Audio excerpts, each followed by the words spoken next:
Cat. This is Counselling with Rachel Gibson. Welcome. You've joined this workshop and been given relevant codes. To the left of the classroom is a quiz area. Once you've completed your quiz, please do email team@thedigitalpsychic.com. You'll receive a certification of completion if you pass over 85% or more. You are welcome to continue development with me and request to join Facebook. You will have to provide an application that I can send to you if you contact Royal, Royal, AIR 0811 at gmail.com. Or alternatively, you could go to team@thedigitalpsychic.com. So I hope you enjoyed the workshop short course. I use various resources discussed via webinar, sometimes bringing useful resources from the internet and collaborating that with own experiences. So introduction, welcome to this professional self-study course on counselling. I say self-study because what it is a lot of it is practice, and practice is so imperative when doing this, and we'll be doing a lot of practice routines with each other in order for you to be certified by me. So it has been carefully designed to provide you with all the information that requires you to help you to become that professional counsellor. Counselling enables you to help others to feel less distressed in time, and your clients may be able to realise productive and satisfying lives. Counselling may not always be easy, and you may find that high levels of emotion or negative energy will transfer across to you, and it's imperative to understand those professional boundaries. Now, professional boundaries means that you have your clients and yourself and your business and your personal things should be kept at home whilst you're conducting your professional counselling with your clients. So don't introduce, oh, I've got, this and that going on at home. You are there to be listening and there to help resolve with them their issues or problems. So say, you cannot, for instance, say you've got the answer to their problems. What you do is work with them, giving them the empowerment and tools. So it's very important to have a journal. It's a good idea to map the journey by maintaining a journal, recording your experiences throughout the duration of this course, as well as any thoughts and feelings that you have as you progress. It's very important to have a strong ethos, and the ethos of being a good counsellor is to develop an ongoing, trusting relationship with your clients. Building those strong rapport is essential, and counselling does offer much variety on a day-to-day basis, as each individual will have their own reasonings and understanding as to their need for support. Even if their problems or issues are common, it's very important not to also put it into a category as such, like high level, low level, middle level. What you do is have a case study and always recognize that somebody's problem, no matter how big or small to you it's always big for them. So boundaries, you need to have very set, clear boundaries that requires within the counselling role. It's imperative that you keep confidentiality. Also, I would be having a intake form and explaining how this may be breached as well. So for instance, confidentiality could be breached if there were safeguarding issues. There are also quite strict boundaries regarding the time and counselling sessions.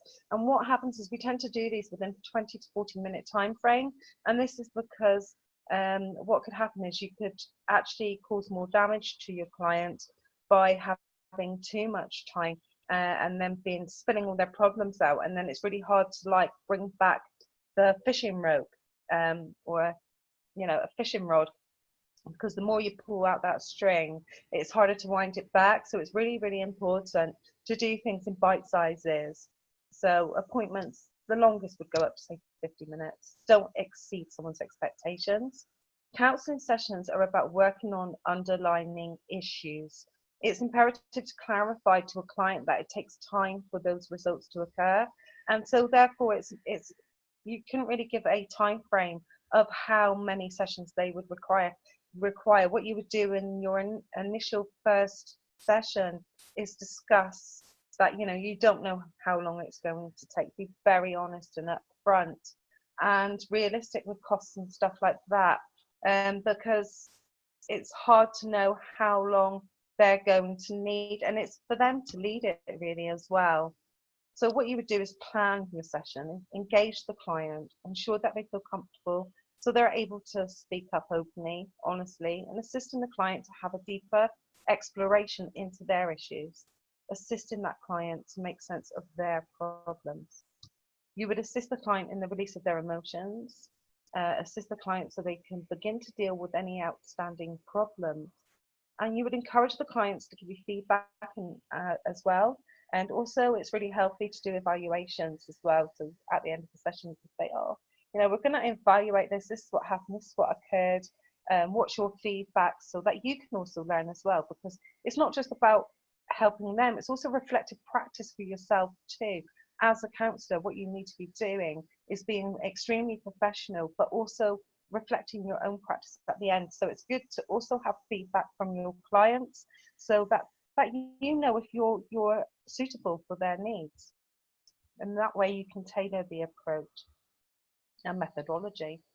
So paramount is the most key thing here, bearing in mind that any client has to feel that they can fully trust you. Before opening up to you, to build that rapport and the sense of trust, you must pay attention to the client without any type of judgment. Now, judgment, you can't be going into something judging somebody because it's not your situation. You have to walk away from that and realize that that problem is that person, and everybody is different, and we all come in different shapes and sizes. The client must direct their own path and their own pathway in order for decision making to be for them and in order to get the best outcome. As I said, boundaries. As a professional, you must consider values, assumptions, prejudices, as well as any personal or emotional triggers. It might well be that you think it's a norm to have full in a family, stereotypical family, or not to have same-sex relationships. Whatever your prejudices or your religion basis are, just keep that away from any session. Always have an open mind. So to make a great counsellor, it's imperative to know your own limitations. In addition to resolving some of your own personal issues, prior to any session, you need to be leaving that at home. Also, if you say you're going to be doing something to do with sexual abuse, and you know that that's really going to trigger you off, it might well be that you're not able to do that session because it's too harmful for you. And what you need to be doing then is accessing counselling support for yourself before actually going into that session to do anything like that kind of work. Always recognise your clear boundaries for yourself as well as others. Always have those considerations. What is it that you wish to give to others? So why have you walked into the counselling role? Why have you chosen this? Is it because you need it, or is it because you feel that you can help others? Because it's imperative really to be in a position where you are able to help others, because really, if that's the case and you've still got so much baggage yourself, what you need to be doing is releasing that. And you will, as a counsellor, don't have too much expectation on yourself either. You will have problems as you are in your role, but always make sure that you know those limitations and considerations, and go back to maybe getting some self-healing for yourself too. So what is it you want to achieve from being a counsellor? Ask those questions all the time. And what are your expectations of those that you will help? Because if you've got a higher expectation, what you could be doing is letting that person down. Are there any emotions in which you are uncomfortable with? Are there any emotions in yourself that will give you trouble? Are you able to cope with the client's feelings towards you, whether positive or negative? And are you able to control your own feelings towards those that you help? So it's important to have a pathway. You may feel that you will be a good counsellor because you have excellent problem solving, or it may be that you have skills, but counselling is not about rushing to solve someone else's problem. The client must be able to learn from the whole process. It's a map out, and it's a pathway, it's a life way. And what it does is it maps out somebody else's problems, and you are just the person who's redirecting it. You're helping them, you're guiding them, that's it. So first of all, it's really important to do the soft role play stuff and doing some of the techniques. And for me, it's not about rushing. You cannot rush into this role. It is about learning different techniques and methods, because else what's going to happen is you're going to come across a situation you're not be able to deal with that. And for me, It's very, very important to get the professional part and the role play part and different situations off at the start, so you're able to progress later. So practicing our friends and family is very, very, very important.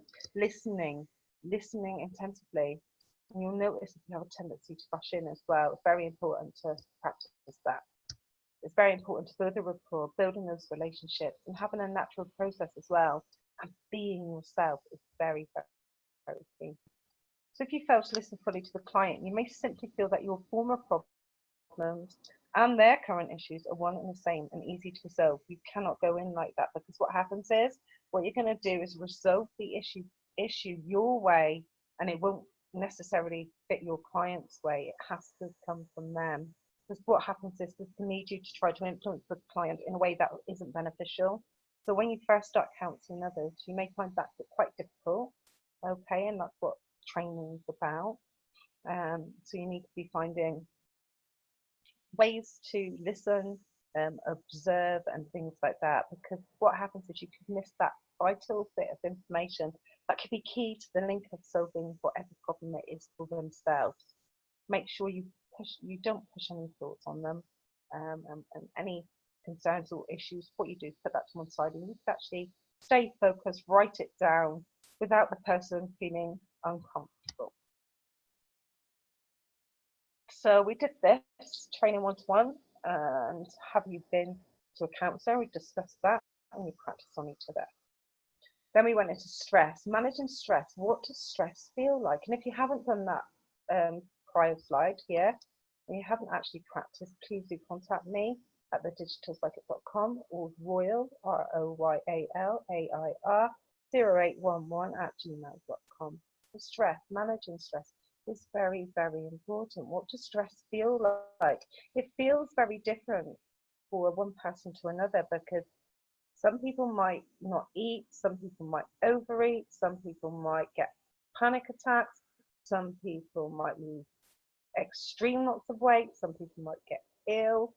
They're stress factors. There's so many different signs of stress, and everybody will deal with stress in a different way. Some people will laugh it off, some people will hide away, some people may not talk, and some people, there's so many different indications and indicators that point to stress, but everybody's different.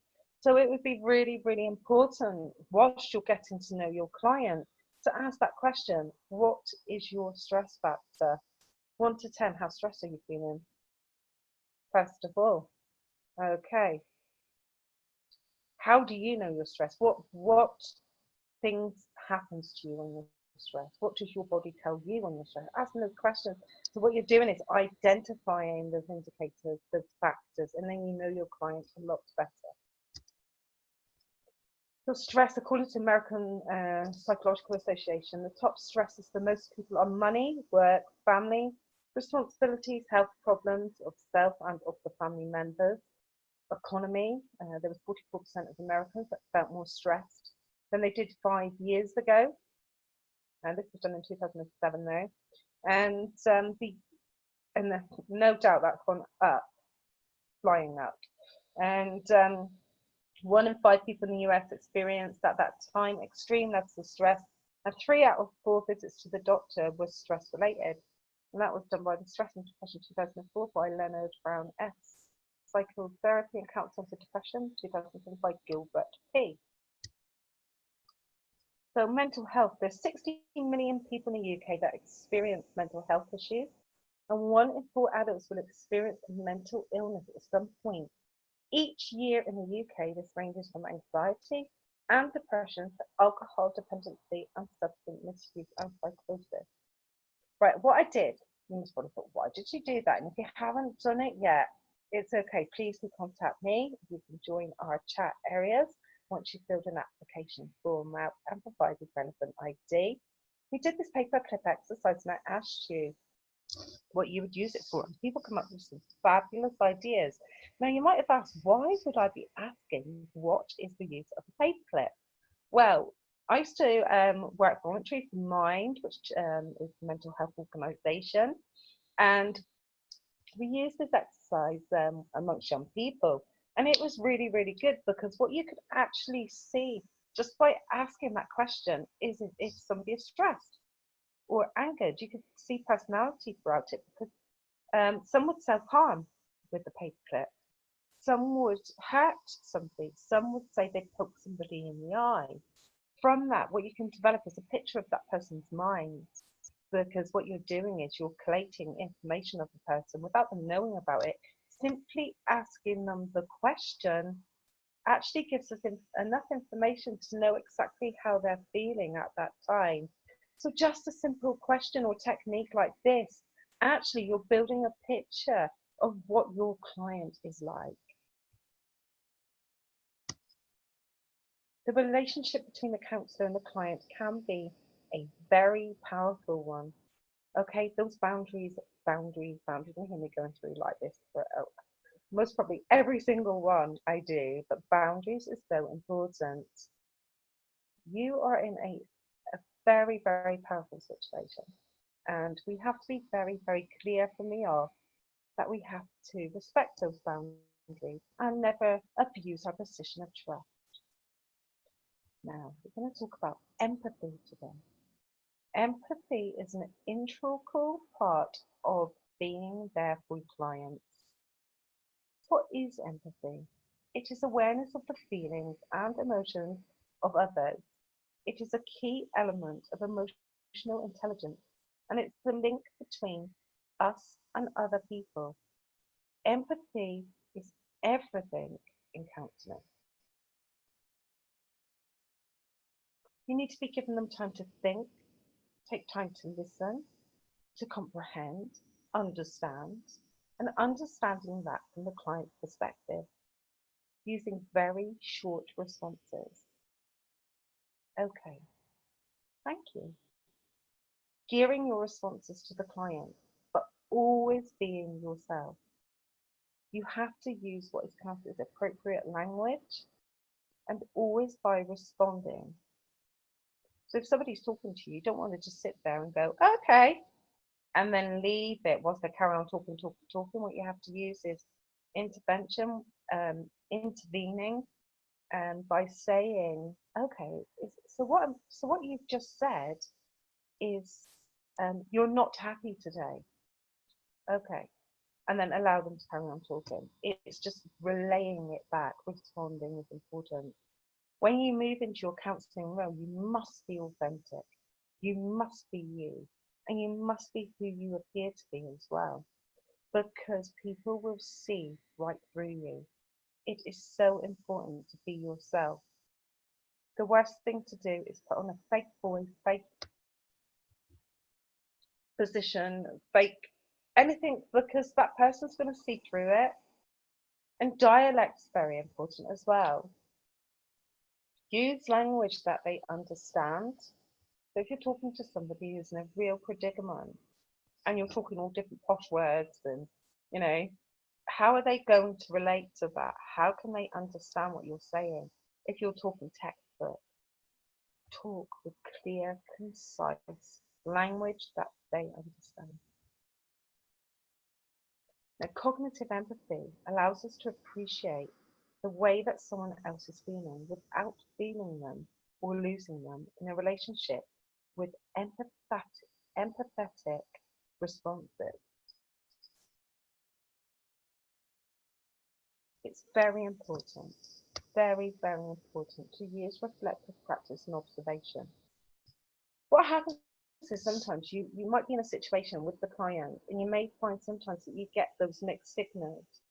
And an example of this is, say, the client is declaring that they're feeling really angry, really fed up, but they're laughing and smiling.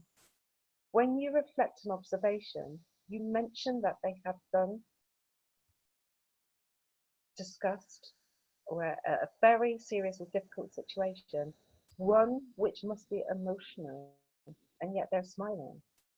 This encourages the client to elaborate or can just enable them to recognize the complexity of their feelings. Are you feeling angry? Okay.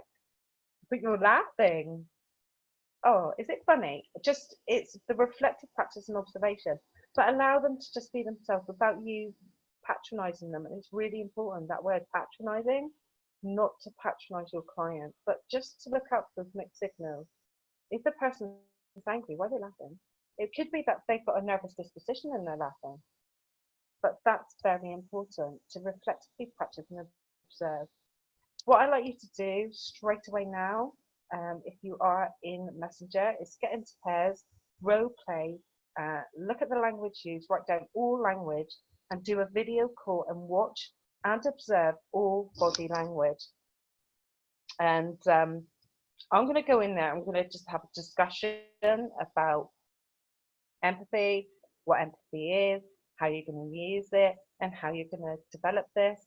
And also, this role play is so important. You're going to be doing about 10 role plays before we finish. It's not a subject area, as I discussed prior to this, to be rushed. Thank you. And if you do not belong to Facebook Messenger, please do contact me at royalair0811@gmail.com. Thank you for your time today.